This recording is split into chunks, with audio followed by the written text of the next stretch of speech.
When a criminal doesn't fear the police, prison, a judge, or a jury, he must learn to fear the victim. Welcome to Rising Crime. Crime is out of control. I think we can all agree on that. Police departments in many major cities have been gutted, demoralized, and in some cases rendered all but useless, at no fault of the police. And none of that is going to change anytime soon. So I wanted to go over a few defensive use of a firearm incidents from the past weekend to give everyone hope in the idea that we the people can take back our cities, our streets, our neighborhoods from these criminals, even when it seems like everyone in charge is on the side of the lawbreaker.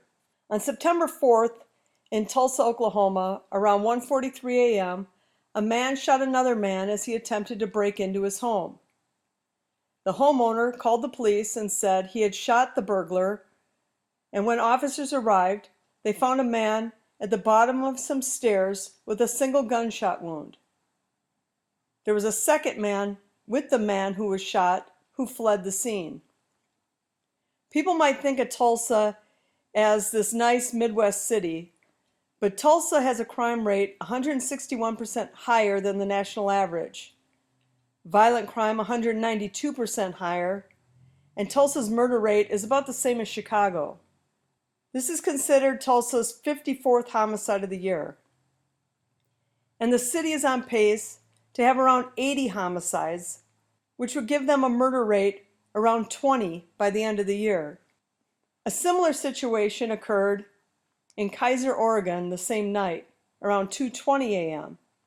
A homeowner called police and told them that they woke up to find someone in their home.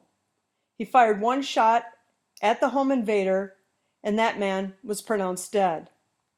Kaiser, Oregon is a relatively safe area with crime rates much better than the national average. So it goes to show that these things are happening everywhere. And one of the things both of these incidents have in common is that the homeowner fired a single shot each time, and both times the would-be thief died. The average person protecting their home clearly has better aim than these thugs out shooting up the streets, firing dozens of shots into a crowd of 100 people and only hitting 4 or 5. Which every time I hear stories like that, I'm amazed at just how bad these shooters really are. I mean, you have to try to be that bad. But the majority of the stories I read about people protecting themselves in their homes, the homeowner fires once and it's a kill shot.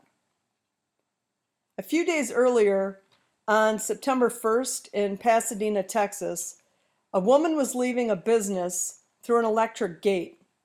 She saw a man hitting a side window on her car with his fist.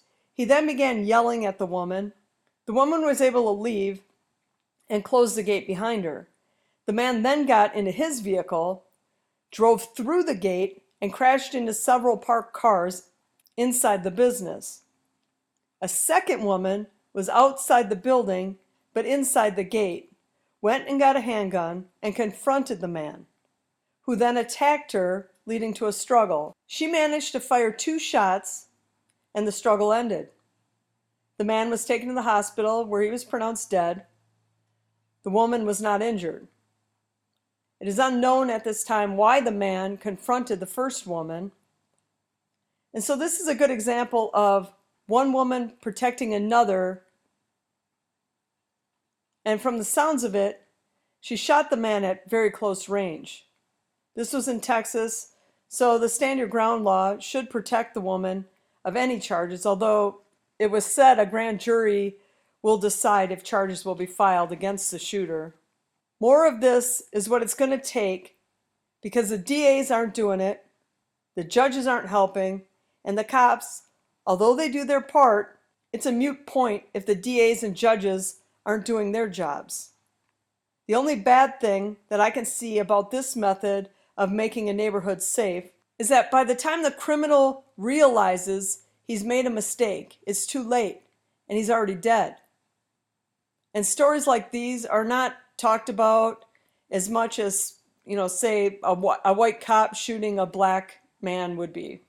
But if a criminal doesn't fear the police, prison, a judge, or a jury, he must learn to fear his victim.